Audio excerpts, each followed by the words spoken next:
اعوذ باللہ من الشیطان الرجیم بسم اللہ الرحمن الرحیم یا ایہا النبی قل لازواجک ان کنتن تردن الحیاۃ الدنیا وزینتها فتعالین امتعکن واسرحکن سراحا جمیلا وان کنتن تردن اللہ ورسولہ والدار الآخرہ فإن اللہ اعد للمحسنات منکن اجرا عظیما۔ سورہ الاحزاب کی آیت نمبر 28 اور 29 کی میں نے تلاوت کی ہے۔ ان دو آیات کا شان نزول اور پس منظر احادیث میں یہ آتا ہے کہ ایک مرتبہ ازواج مطہرات نے آپ علیہ الصلاۃ والسلام سے خرچے میں اضافے کا مطالبہ کیا۔ 9 ازواج تھی، خرچے میں اضافے کا مطالبہ کیا۔ اور یاد رکھیں، خرچے میں اضافے کا مطالبہ کرنا کوئی گناہ نہیں ہے، یہ بات پہلے ذہن میں رکھیں، لیکن ازواج مطہرات جو نبی علیہ الصلاۃ والسلام کی ازواج ہیں ان کے شایان شان نہیں ہیں، ان کے شایان شان نہیں ہیں۔ تو ہماری بیویاں مانگتے رہتی ہیں، آپ ہی مانگتی رہتی ہیں، کوئی گناہ تو نہیں ہوتا، لیکن حضور علیہ الصلاۃ والسلام جنہوں نے ساری زندگی فقر میں گزاری ہے اور فقر بھی اختیاری، آپ علیہ الصلاۃ والسلام سے پوچھا گیا، آپ نے فقر کو اختیار کیا، میں فقر کی زندگی گزارنا چاہتا ہوں، اور آپ نے فقر کے بڑے فضائل بیان فرمائے کہ مالدار تو کل قیامت کے دن پیسہ کہاں سے کمایا، کیسے خرچ کیا، کہاں خرچ کیا، اس کے حساب کتاب میں لگے رہیں گے، اور غریب لوگ جو ہے وہ 500 سال پہلے جنت میں داخل کیے جائیں گے۔ تو ازواج مطہرات کی شایان شان یہ تھا کہ وہ فقر و فاقہ کو اپنی درجات کی بلندی کا ذریعہ سمجھتی، اور آپ علیہ الصلاۃ والسلام کے ساتھ صبر و برداشت اور صبر و شکر کے ساتھ زندگی گزارتی، لیکن انہوں نے ایک انسانی بشری تقاضے کے مطابق دوسری عورتوں کی طرح جو ہے وہ خرچے میں اضافے کا مطالبہ کیا۔ اس سے حضور علیہ الصلاۃ والسلام کو ناگواری ہوئی۔ تو آپ علیہ الصلاۃ والسلام نے 1 مہینہ قریب نہ جانے کی قسم کھا لی کہ میں 1 مہینہ قریب نہیں جاؤں گا، اور آپ بس مسجد نبوی میں آتے اور اپنے ایک بالا خانہ تھا اس میں آپ جا کر چلے جاتے۔ تو اس طرح تقریباً پھر یہ، لیکن لوگوں کے اندر یہ بات مشہور ہو گئی کہ حضور علیہ الصلاۃ والسلام نے اپنے ازواج کو طلاق دے دی۔ بڑی پریشانی کی کیفیت تھی، پورے مدینہ منورہ کے اندر سارے لوگ پریشان تھے۔ حضرت عمر رضی اللہ تعالیٰ عنہ تشریف لائے تو دیکھا کہ لوگ مسجد نبوی کے اندر ایسے غم زدہ اور پریشان بیٹھے ہوئے ہیں، اور یہ آپس میں باتیں کر رہے ہیں کہ حضور علیہ الصلاۃ والسلام نے اپنے ازواج کو طلاق دے دی ہے۔ تو حضرت عمر رضی اللہ عنہ سوچا کہ میں ضرور اس باقی کی تحقیق کرتا ہوں۔ حضرت عمر رضی اللہ تعالیٰ عنہ حضور علیہ الصلاۃ والسلام کی خدمت میں پہنچے۔ تفصیلی واقعہ ہے، احادیث کے اندر آتا ہے، مسلم شریف کے اندر میں نے خود پڑھا بھی ہے۔ تو اس کے اندر آپ نے جا کر پوچھا، یا رسول اللہ کیا آپ نے اپنے ازواج کو طلاق دے دی ہے؟ تو حضور علیہ السلام نے کہ نہیں، میں نے طلاق تو نہیں دی۔ تو حضرت عمر رضی اللہ عنہ نے پھر جواب پوچھا، یا رسول اللہ کیا میں یہ بات باہر جا کر بتا دوں؟ ساتھی یہ باتیں کر رہے ہیں کہ آپ نے طلاق دے دی ہے۔ تو آپ نے فرمایا کہ اگر چاہو تو بتا دو، ایسی تیری مرضی۔ تو حضرت عمر رضی اللہ تعالیٰ نیچے اترے اور مسجد نبوی میں جا کر اونچی آواز سے اعلان کیا کہ حضور علیہ الصلاۃ والسلام نے اپنے ازواج کو طلاق نہیں دی۔ تو بہرحال یہ پھر جب جو ہے وہ 29 دن گزرے، 1 مہینے کی قسم کھائی تھی، 1 مہینہ قریب نہیں جاؤں گا، ایک ایلا ہوتا ہے شرعی اصطلاح میں، وہ دوسرے پارے کے اندر اس کے مسائل گزرے ہیں کہ 4 مہینے نہ جانے کی قسم کھائے، پھر وہ شرعی ایلا بنتا ہے، اس کے اپنے احکام ہیں۔ 4 مہینے سے کم کی اگر وہ قسم کھائے گا کوئی خاوند اپنی بیوی کے قریب نہ جانے کی، وہ شرعی ایلا نہیں بنتا، اس پر وہ ایلا والے احکام لاگو نہیں ہوتے۔ تو حضور علیہ الصلاۃ والسلام نے 1 مہینہ قریب نہ جانے کی قسم کھائی۔ آخر کار اللہ تبارک و تعالیٰ نے یہ 2 آیات مبارکہ نازل کی، ان کو آیات تخییر کہتے ہیں۔ آیات تخییر کا معنی ہوتا ہے کسی کو اختیار دینے۔ فرمایا اے نبی صلی اللہ علیہ وسلم قل لازواجک، آپ کہہ دو اپنی بیویوں کو ان کنتن تردن الحیات الدنیا، اگر تم دنیا کی زندگی اور اس کی زیب و زینت چاہتی ہو، مال و دولت کی دنیا کی زندگی ہے، اس کی زیب و زینت ہے، اگر تم دنیا کی زندگی اور اس کی زیب و زینت چاہتی ہو فتعالین، تو آؤ امتعکن، میں تمہیں ساز و سامان دے دیتا ہوں، لیکن یہ سن لو واسرحکن سراحا جمیلا، میں تمہیں اچھے طریقے سے تمہیں جدا کر دوں گا۔ مطلب یہ تھا کہ میں تمہیں طلاق دے دوں گا، اگر تم دنیا کے سامان چاہتے ہو تو پھر میں تمہیں دے دوں گا ساز و سامان، لیکن ساتھ یہ بھی سن لو کہ میں تمہیں اچھے طریقے سے، جیسے شرعی طریقہ ہے، میں تمہیں جدا کر دوں گا، مراد طلاق دینا تھا۔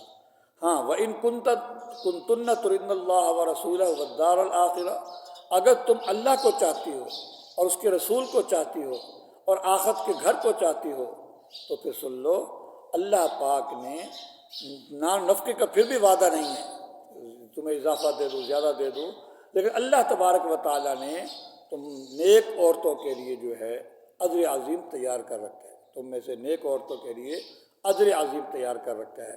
تو اس آیت کے اندر اللہ تبارک و تعالیٰ نے، یہ آیت تخیر کہلاتی ہے، گویا کہ ازواج مطہرات کو اختیار دیا گیا، اگر چاہو تو مجھ سے جدا ہو جاؤ، اگر چاہو تو نہ ہو، اسی طرح کی زندگی گزارتی رہو۔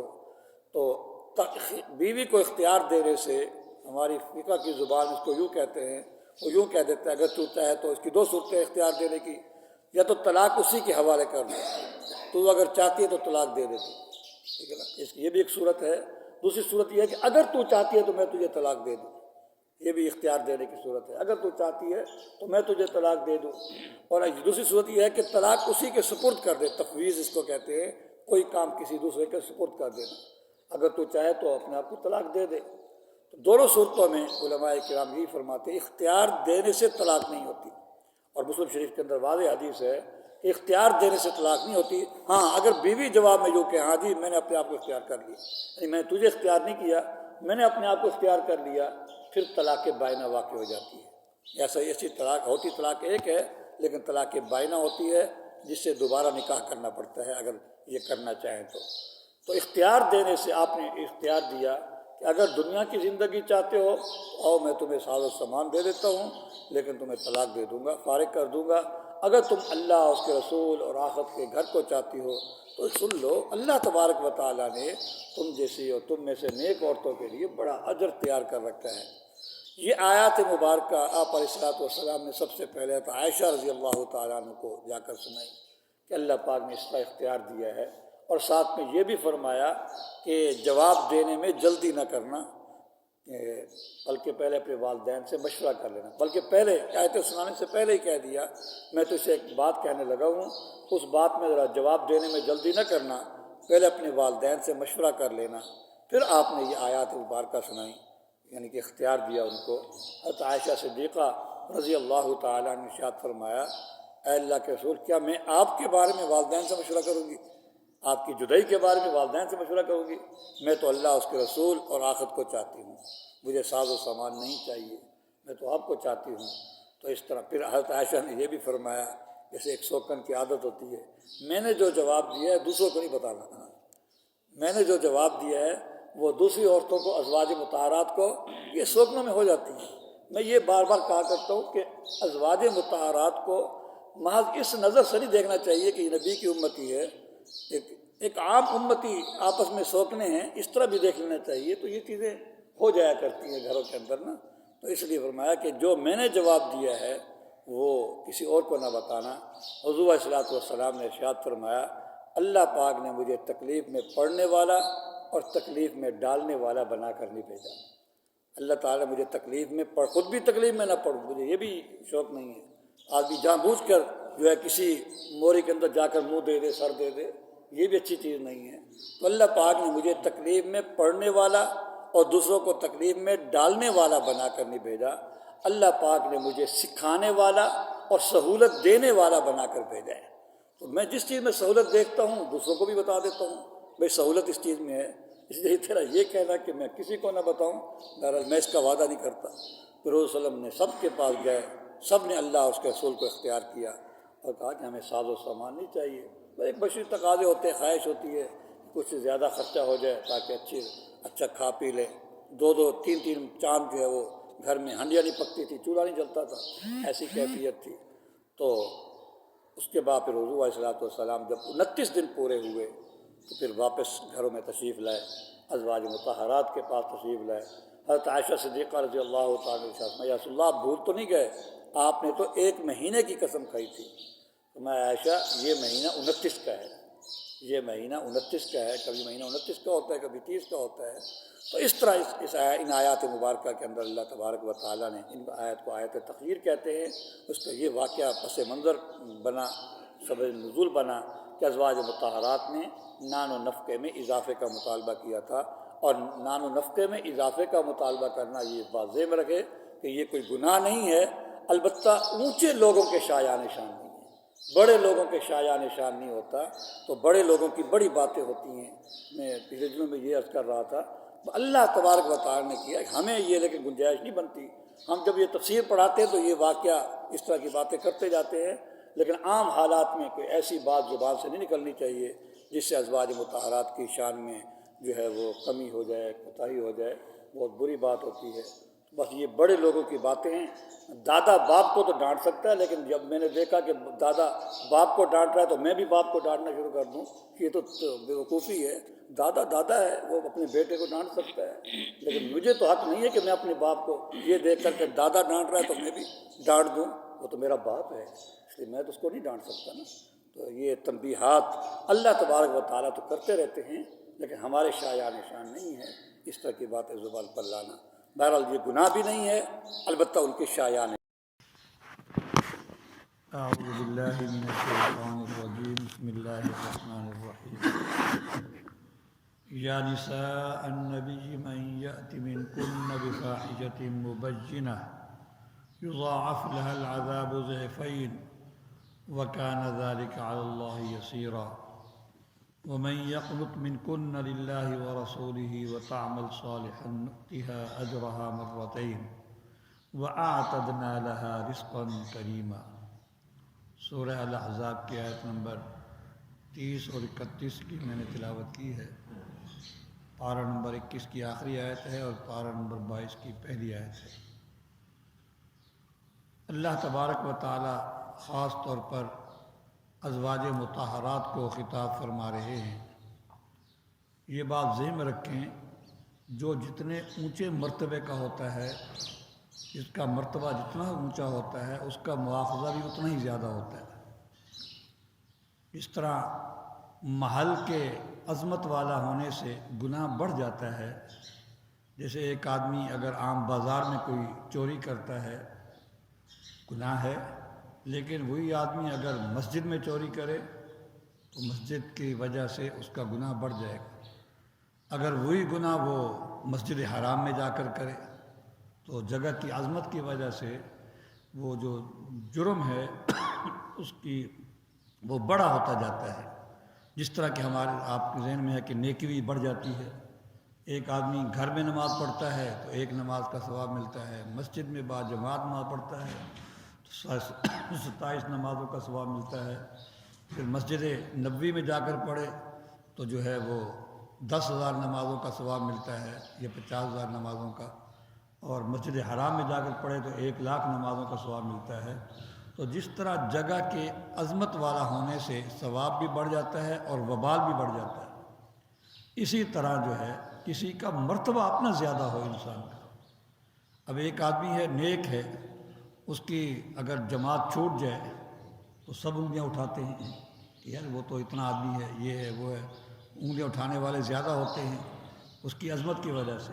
ہر ایک آدمی نماز ہی نہیں پڑھتا، اس کی طرف کوئی بھی نہیں دیکھے گا. تو جتنا انسان کی مرتبہ بڑھتا چلا جاتا ہے، اگر وہ کوئی جرم کرے گا تو اس کا مواخذہ بھی زیادہ ہوگا. یہی حال ازواج مطہرات کا ہے. فرمایا اے نبی کی بیویوں، تم میں سے جو آدمی بھی بفاحشۃ مبینہ کھلم کھلا کسی معصیت کا، کسی کھلی معصیت کا ارتکاب کرے گا تو اسے دوہرا عذاب دیا جائے گا. اگر کوئی اور آدمی کرے گا تو اس کو تو ایک عذاب ہوگا، اور تم میں سے جو کہ کیونکہ تم نبی علیہ الصلوۃ والسلام کی ازواج مطہرات ہو اور نبی کی حریم ہو، تو تم میں سے جو بھی کوئی کھلی معصیت کا ارتکاب کرے گا، فاحشہ مبینہ کا ایک معنی یہ بھی کیا گیا ہے کوئی ایسا عمل جس سے نبی علیہ الصلوۃ والسلام تنگ دل ہوں، پریشان ہوں، کوئی تم میں سے ایسا عمل کرے گا تو اس کو دوہرا عذاب دیا جائے گا۔ وَكَانَ ذَلِكَ عَلَى اللَّهِ يَسِيرًا، اور یہ چیز اللہ پر آسان ہے۔ ایک مرتبہ حضرت زین العابدین جو اہل بیت میں سے ہیں رضی اللہ رحمہ اللہ، ان کو کسی نے کہا جی آپ تو ماشاءاللہ اہل بیت میں سے ہیں، آپ کی تو بخشش یقینی ہے، ٹھیک ہے نا؟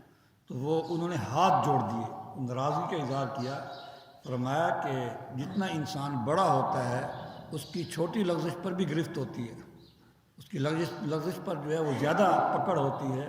پھر انہوں نے یہی آیت پڑھی، میں کہ دیکھو ازواج مطہرات کو اللہ تبارک و تعالیٰ نے یہ فرمایا ہے کہ کوئی بھی ایسا کام کرو گی جس سے نبی علیہ الصلوۃ والسلام کو پریشانی ہو، آپ تنگ دل ہوں، تو تمہیں دوہرا عذاب دیا جائے گا۔ اور مفسرین کرام نے لکھا ہے جب ازواج مطہرات رضی اللہ تعالیٰ عنہن نے نان نفقہ کی بڑھوتری کا اضافے کا مطالبہ کیا کہ ہمارا خرچہ بڑھا دیا جائے، تو اللہ تبارک و تعالیٰ نے تنبیہ کی، اور اس کے بعد کبھی بھی ازواج مطہرات کی طرف سے کسی قسم کا بھی کوئی مطالبہ نہیں آیا، اس کے بعد کسی قسم کا بھی کوئی مطالبہ نہیں آیا۔ تو اور یہ بھی علماء نے لکھا ہے یہ علی سبیل الفرض ہے، نہیں اگر بالفرض کچھ ایسے ہو، یہ نہیں کہ وہ ایسے کریں گی، جیسا کہ 24ویں پارے میں اللہ تبارک و تعالیٰ نے ارشاد فرمایا لئن اشرکت لیحبطن عملک، اگر تو نے جو ہے شرک کیا تو تیرے سارے عمل کیا ہو جائیں گے۔ وَلَقَدْ أُوحِيَ إِلَيْكَ، نبی علیہ الصلوۃ والسلام کا ذکر ہے کہ ہم نے آپ کی طرف وحی کی ہے، تو اس لیے لئن اشرکت، اگر تو نے شرک کیا۔ اب نبی علیہ الصلوۃ والسلام سے تو شرک کا تصور بھی نہیں ہو سکتا، لیکن اللہ پاک نے کہہ دیا اگر تو نے شرک کیا، اس کو ہم کہتے ہیں علی سبیل الفرض۔ ایک آدمی سے امید نہیں ہے کہ یہ کام کرے گا، لیکن کہہ دیتے ہیں کہ اگر یہ ہوا تو یہ کریں گے ہم تیرے ساتھ، اور امید یہی ہوتی ہے کہ بالکل نہیں کرے گا، بلکہ یقین ہوتا ہے۔ جس طرح نبی علیہ الصلوۃ والسلام کے بارے میں تو یقین ہے کہ آپ بالکل، شرک تو بہت دور کی بات ہے، چھوٹا موٹا گناہ بھی آپ سے سرزد نہیں ہو سکتا، آپ تو معصوم ہیں، لیکن کہہ دیا کہ اگر تو نے شرک کیا۔ بالکل یہی کیفیت یہاں ہے، اے نبی کی بیوی اگر تم نے یہ کیا، اور یقین یہ ہے کہ آپ نہیں کریں گی۔ جیسا کہ میں نے بتایا کہ علماء کرام نے لکھا ہے کہ پہلی مرتبہ جب مطالبہ کیا تھا اس پر اللہ پاک نے تنبیہ کی، اس کے بعد پوری زندگی کبھی بھی خرچے کا مطالبہ نہیں کیا، جو کچھ آپ صلی اللہ علیہ وسلم نے پیش کر دیا وہ رکھ لیا، کبھی بھی یہ نہیں کہا کہ ہمیں یہ چیز ضرورت ہے، یہ چیز ضرورت ہے۔ تو یہ اس کو ہم کہتے ہیں علی سبیل الفرض، جس طرح کہ نبی علیہ الصلوۃ والسلام کے ایک محال چیز ہے، محال چیز اگر تو نے یہ کیا، اگر تو نے فلاں کام کر دیا، حالانکہ پتہ ہے کہ یہ نہیں کرے گا، تو اس کو اس طرح کہہ دیا جاتا ہے جس طرح کہ وہاں نبی علیہ الصلوۃ والسلام کو کہہ دیا۔ تو اے نبی کی بیویو، تم میں سے جو بھی کسی ایسی عمل کا ارتکاب کرے گی جس سے نبی علیہ الصلوۃ والسلام تنگ دل ہوں، پریشان ہوں، تو اس کو دوہرا عذاب دیا جائے گا۔ وَكَانَ ذَلِكَ عَلَى اللَّهِ يَسِيرًا، اور یہ اللہ پر آسان ہے۔ ہاں، وَمَن يَقْنُتْ مِنكُنَّ لِلَّهِ وَرَسُولِهِ، اور تم میں سے جو بھی اللہ اس کے رسول کی فرما برداری کریں گی اور نیک عمل صالحہ، اور نیک عمل کریں گی، تو نؤتها اجرها مرتين، ہم اس کو اجر بھی دوہرا دیں گے، ہم اس کو اجر بھی دوہرا دیں گے۔ اور جیسے میں نے بتایا کہ علماء کرام نے لکھا ہے کبھی بھی آپ نے بھی مطالبہ نہیں کیا، تو گویا کہ ساری زندگی پھر آپ نے اللہ اس کے رسول کی اطاعت کی ہے اور پھر اعمال صالحہ میں لگی رہی ہیں۔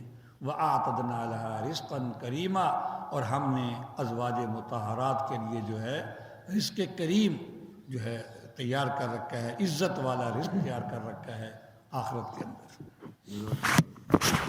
الحمدللہ۔